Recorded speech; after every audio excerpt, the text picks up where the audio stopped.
सनातन धर्म में नाग पंचमी का बहुत बड़ा महत्व है, इसलिए कि नाग जीवन का आधार है। इस पृथ्वी का आधार भी नाग अर्थात शेषा नाग है। आपने देखा भगवान विष्णु भी प्रारंभ से ही शेषा नाग की सैया पर पड़कर उनको जो है सो छत्र के रूप में सहस्त्र फनी से युक्त होकर भगवान की सुरक्षा कर रहे हैं। इसलिए नाग पंचमी में शेष का अर्थात नाग का पूजन करना अनिवार्य है। इसीलिए हिंदू धर्म में, सनातन धर्म में प्रत्येक सनातनियों को नाग पंचमी के अवसर पर नाग का विधिवत पूजन करना चाहिए, क्योंकि प्रत्येक व्यक्ति को काल सर्प योग भी लग जाता है। जो काल सर्प योग लग जाने के कारण उन्हें जो है सारे ग्रह का शुभ फल अवरुद्ध कर देते हैं, अर्थात शुभ फल नहीं प्रदान करने देते हैं। इसलिए काल सर्प योग की शांति के लिए भी नाग पंचमी के अवसर पर नाग की पूजा करना अनिवार्य है। आपने देखा त्रेता काल में भी भगवान राम के साथ लक्ष्मण रहे, अर्थात नाग रूपी जो है वह लक्ष्मण हमेशा जो है भगवान श्री राम मर्यादा पुरुषोत्तम की रक्षा करते रहे।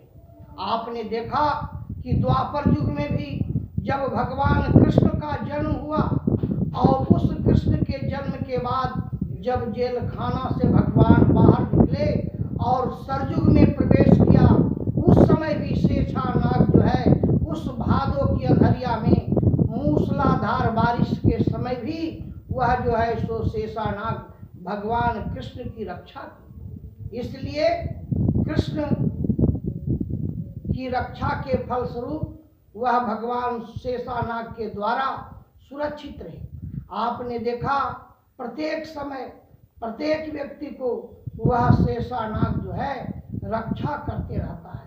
इसलिए मानव का धर्म है, मानव का कर्तव्य है, मानव का यह व्यवहारिक दुनिया में जीवन में उतारने की चीज है कि बिना शेषा नाग के, बिना नाग का जो है सो हम लोग नहीं रह सकते हैं। इसीलिए नाग पंचमी के अवसर पर और इस समय जो वर्तमान में सोमवार को जो नाग पंचमी हो रहा है, भगवान शंकर के आविर्भाव के समय अर्थात शंकर भगवान के पूजन के समय जो नाग पंचमी हो रहा है, इसका बहुत बड़ा महत्व है। इस नाग पंचमी के अवसर पर जो व्यक्ति नाग की पूजा करेगा उसे काल सर्प योग भी समाप्त हो जाएगा और सारे दोष दूर हो जाएंगे, उसका जीवन निष्कंटक हो जाएगा और इस पृथ्वी पर जो आविर्भाव हुआ है, जो व्यक्ति जन्म लिया है, वह सही रूप से उसके शुभ ग्रह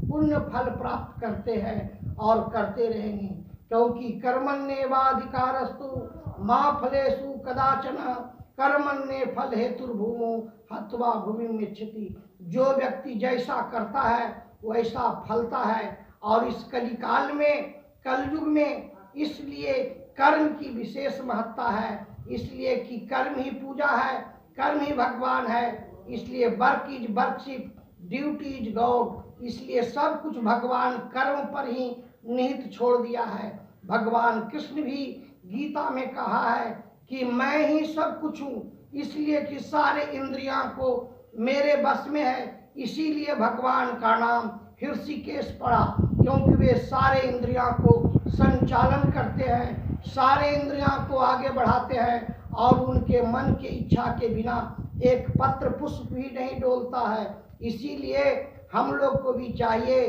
कि अपने कर्तव्य से च्यूत न होकर अपने कर्तव्य को करते हुए इस सनातनी धर्म को पृथ्वी की रक्षा के लिए जो है सो शेषा नाग की पूजा करना अनिवार्य है।